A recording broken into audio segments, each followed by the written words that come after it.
کہ جتنے بھی لوگ جیل سے آتے ہیں ان کے بال اور داڑھی سفید ہو چکی ہوتی ہے، لیکن شیخ رشید صاحب کے بال آپ نے کبھی بھی نہیں دیکھا ہوگا کہ وائٹ ہوئے ہوئے ہیں. اس کے پیچھے بھی ایک ریزن ہے. ریزن یہ ہے کہ شیخ رشید صاحب کے بال کبھی کور میں بھی وائٹ نہیں ہو سکتے. وجہ یہ ہے کہ وہ سر کے اوپر وہ لگاتے ہیں جی، اس وجہ سے. اچھا، آپ نے مجھے شاباش دینی ہے. میں نے آپ کو پہلے ہی بتا دیا ہوا تھا، آج سے کئی دن پہلے میرے ویڈیو ثبوت کے طور پر موجود ہے، جس میں میں نے آپ کو بتایا تھا کہ شیخ رشید کو نہ سگار مل رہا ہے جیل کے اندر، نہ پائے مل رہے ہیں. تو شیخ رشید صاحب ٹوٹ چکے ہیں. میں نے آپ کو بتایا تھا نا کہ شیخ رشید صاحب معافیاں مانگنے پر آ گئے ہیں کہ میں اپنا بیان دینے کو تیار ہوں، مجھے چھوڑ دو.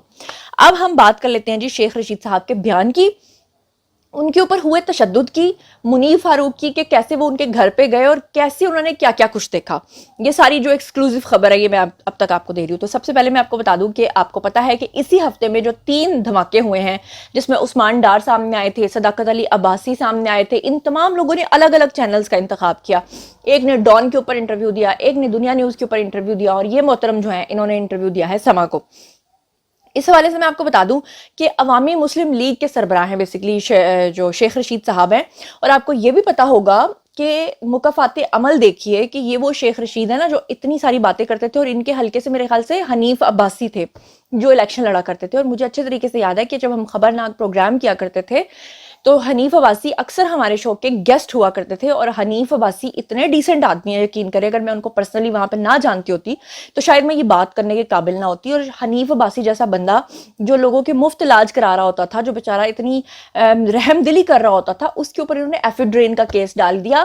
اور پھر اللہ کی قدرت دیکھیے کہ جس طرح سے عمران خان نے سازش رچی جنرل عاصم منیر کے خلاف کہ وہ آرمی چیف نہ بنے، لیکن وہ آرمی چیف بنے. یہ قدرت کا کھیل تھا، قدرت کا فیصلہ تھا. پھر انہوں نے 3 سال تک جو ہے وہ جسٹس قاضی فائز عیسیٰ کے خلاف جو ہے وہ پوری سازش کروائی. ان کو انصاف کے کسی بینچ کے اندر جو ہے وہ شامل نہیں کیا گیا. لیکن آپ قدرت کا کھیل دیکھیں کہ آج جسٹس قاضی فائز عیسیٰ ہی ہمارے چیف جسٹس ہیں. پھر انہوں نے جنرل عاصم منیر کو ہٹوانے کے لیے جنرل فیض کو ریپلیس کروایا. اور آج آپ جنرل فیض کا مقام دیکھ لیجئے اور جنرل عاصم منیر جو ہیں ان کا مقام دیکھ لیجئے. پھر شیخ رشید صاحب جو ہیں وہ اپنے سسرال میں بیٹھے ہوئے تھے، اور جس طرح سے انہوں نے حنیف عباسی کے خلاف کیا تو آج ان کا اپنا کیا حال ہے. اور پھر جس طرح نواز شریف کے بارے میں انہوں نے باتیں کی، آج وہ نواز شریف جن کے بارے میں عمران خان یہ کہا کرتے تھے کہ جیل سے تمہیں میں نکلنے نہیں دوں گا، تمہارا AC نکال دوں گا، تمہارا TV نکال دوں گا، آج وہ عمران خان جیل کے اندر بیٹھ کر سائیکل مانگ رہے ہیں ایکسرسائز کے لیے. وہ عمران خان جیل کے اندر جو ہے وہ سہولیات مانگ رہے ہیں. وہ کہہ رہے ہیں مجھے کموڈ لگا کے دو، وہ کہہ رہے ہیں کہ جیل کی دیوار توڑ کے اس کو تھوڑا بڑا کرو. تو یہ قدرت کا انصاف ہے، اور یہ انصاف کی میں خود آئی وٹنس اس طرح سے ہوں کہ میں نے اپنی زندگی میں بہت سارے ایسے واقعات اور معجزات دیکھے ہیں. میرے خلاف بھی ایک دفعہ کسی نے سازش کی تھی، اور جب میں نے بہت سارے لوگوں سے اس بارے میں مشورہ کیا تو سب نے مجھے کہا تھا تم ہار جاؤ گی، کیونکہ سامنے والی پارٹی بہت مضبوط ہے، سامنے والی پارٹی کے سامنے تم کچھ بھی نہیں ہو، ریت کی دیوار ثابت ہوگی. اور پھر میں نے اپنا معاملہ اللہ تعالیٰ کی ذات پہ چھوڑا تھا، اور یقین کریں کہ میں نے ان کو نیست و نابود ہوتے ہوئے دیکھا. یہ میں خود آئی وٹنس ہوں، اسی لیے اللہ تعالیٰ کے اوپر اتنا پکا یقین ہے. اب بات کر لیتے ہیں ہم جی شیخ رشید صاحب کی. تو شیخ رشید کے بارے میں آپ کو بتا دوں کہ ان کا جو انٹرویو آیا ہے اس کے جو مین پوائنٹس ہیں وہ میں آپ کے سامنے رکھتی ہوں. انہوں نے 9 مئی کے واقعات کا جو قصوروار ہے وہ فائنلی عمران خان کو ٹھہرا دیا ہے. دوسرے نمبر پہ انہوں نے کہا کہ ہماری سب سے بڑی غلطی جو تھی وہ یہی تھی کہ ہم نے جنرل عاصم منیر کے خلاف جو ہے وہ سازشیں کیں. اور پھر انہوں نے جو ہے یہ اپنا جو انٹرویو ہے یہ اینکر منیب فاروق کو دیا. حالانکہ میں نے انٹرویو سنا ہے، میں اس انٹرویو سے تھوڑا اختلاف اس طرح سے کرتی ہوں کہ مجھے لگتا ہے کہ بہت سارے ایسے سوالات تھے جو پوچھے جانے چاہیے تھے جو کہ منیب فاروق نے شاید نہیں پوچھے. دوسرا میں آپ کو بتا دوں کہ شیخ رشید جو تھے وہ اپنے گھر پہ موجود تھے. اچانک سے ان کی کال گئی منیب فاروق کو، اور جب انہوں نے منیب فاروق کو کال کی تو وہ بہت زیادہ حیران ہوئے کیونکہ ہر طرف ان کو ڈھونڈا جا رہا ہے، وہ مسنگ پرسنز میں شامل ہیں. اور اچانک سے جب شیخ رشید نے منیب فاروق کو یہ کہا کہ میں گھر پہ ہوں اور میں مسنگ پرسنز میں سے یہاں آ چکا ہوں اور میں آپ کو انٹرویو دینا چاہتا ہوں، تو شیخ رشید سے جو ہے وہ پوچھا گیا کہ آپ نے ہمارے پاس انٹرویو کے لیے آنا ہے یا ہم نے آپ کے پاس آنا ہے. جس پہ شیخ رشید نے اس بات پہ اصرار کیا کہ آپ برائے مہربانی زحمت کیجیے اور میرے گھر پہ آئیے، جس کی وجہ سے جو منیب فاروق ہیں وہ شیخ رشید کے گھر پہ گئے. اب جو منیب فاروق ہیں وہ کیا کہتے ہیں کہ مجھے کس طرح کی باڈی لینگویج نظر آئی شیخ رشید کی اور مجھے کیا کیا کچھ نظر آیا. اس پہ انہوں نے بتایا کہ جب میں شیخ رشید کے گھر پہ گیا تو وہ مجھے بہت زیادہ پرسکون نظر آئے، اور ان پر تشدد کے حوالے سے جو میڈیا میں گردش کرنے والی خبریں ہیں وہ ٹوٹلی بے بنیاد ہیں.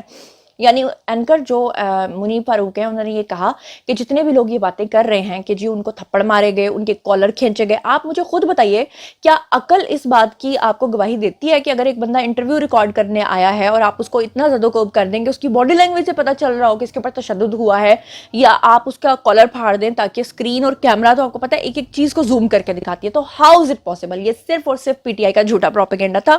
اس کے علاوہ میں آپ کو یہ بھی بتا دوں کہ شیخ رشید جو ہیں آپ کو پتہ ہے کہ لاپتہ تھے, اور پولیس اہلکاروں کی جج صاحب نے کافی کھچائی بھی کی تھی, اور انہوں نے یہ بھی کہا تھا کہ ایک شخص اپنے گھر سے غائب ہے اور ابھی تک اس کے بارے میں کوئی اطلاع نہیں ہے, اور عدالت کی طرف سے جو ہے پولیس کو شیخ رشید کو پیش کرنے کے لیے 1 ہفتے کی مہلت دی گئی تھی, اور 1 ہفتے کے اندر اندر یعنی اس سے پہلے کہ یہ مہلت پوری ہوتی شیخ رشید پہلے ہی آ چکے ہیں, ان کا کنفیشن آ چکا ہے, ان کا انٹرویو آ چکا ہے. یہاں پر میں آپ کو ایک اور بات بتاتی چلوں کہ پچھلے دنوں آپ کو میں نے ہی وہ خبر سب سے پہلے دی تھی کہ جو شیخ رشید ہیں ان کی لال حویلی اور ان کی جو لال حویلی ہے پنڈی والی, اس کو پوری طرح سے لال کر دیا گیا تھا, مطلب اس کے اوپر تالا لگا کے لال کلر کی اس کے اندر گلو ڈال دی گئی تھی.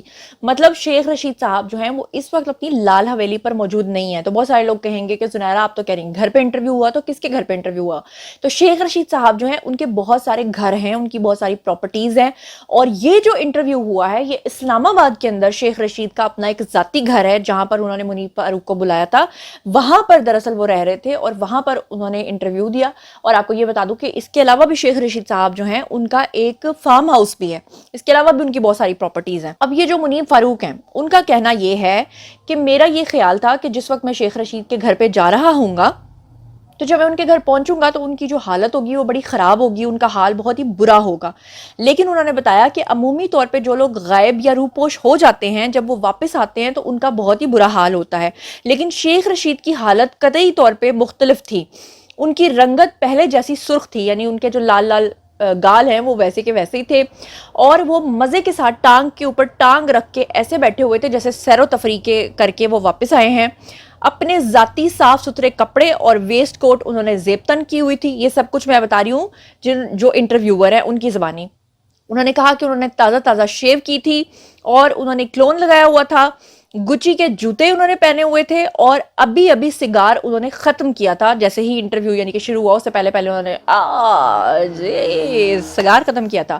وہ بہت ہی کمفرٹیبل نظر آ رہے تھے. انہوں نے میڈیا ٹیم کا زبردست قسم کا استقبال بھی کیا تھا.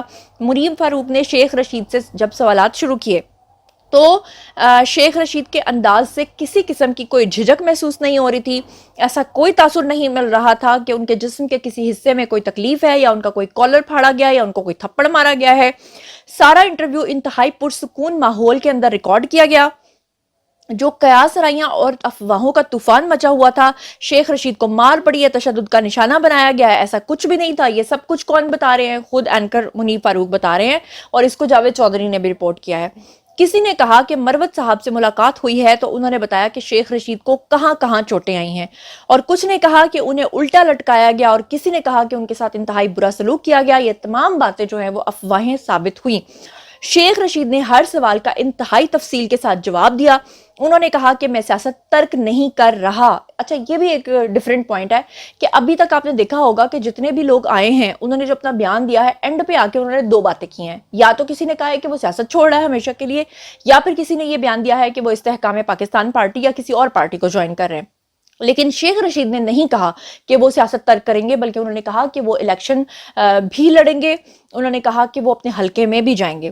انہوں نے کہا میں سیاست بھی ضرور کروں گا, اور انہوں نے عمران خان کے بارے میں بھی کچھ انکشافات کیے. اور 190 ملین پاؤنڈ کیس سے متعلق شیخ رشید نے کوئی بات نہیں کی.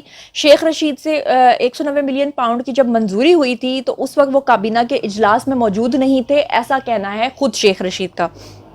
جبکہ کچھ ویڈیو ثبوت اس طرح کے ہیں کہ جو اس بات کو ثابت کرتے ہیں, یا خاص طور پہ فیصل واؤڈا کا جو بیان تھا اس کے اکارڈنگلی وہ کہتے ہیں کہ اس وقت شیخ رشید وہاں موجود بھی تھے اور ان کی مرضی بھی اس میں شامل تھی. لیکن کیونکہ شیخ رشید جو ہیں وہ اس بات سے انکار کرتے ہیں تو چلیں ہم ان کی بات کا یقین کر لیتے ہیں. تاہم عمران خان اور سائفر کے بارے میں بہت ساری باتیں انہوں نے کی. آرام دہ اور پرسکون ماحول کے اندر شیخ رشید مکمل طور پہ بدلے ہوئے نظر آ رہے تھے. ان کی جو باڈی لینگویج تھی بہت ہی نرم ہے وہ جو تھا نا, جلا دو, مار دو,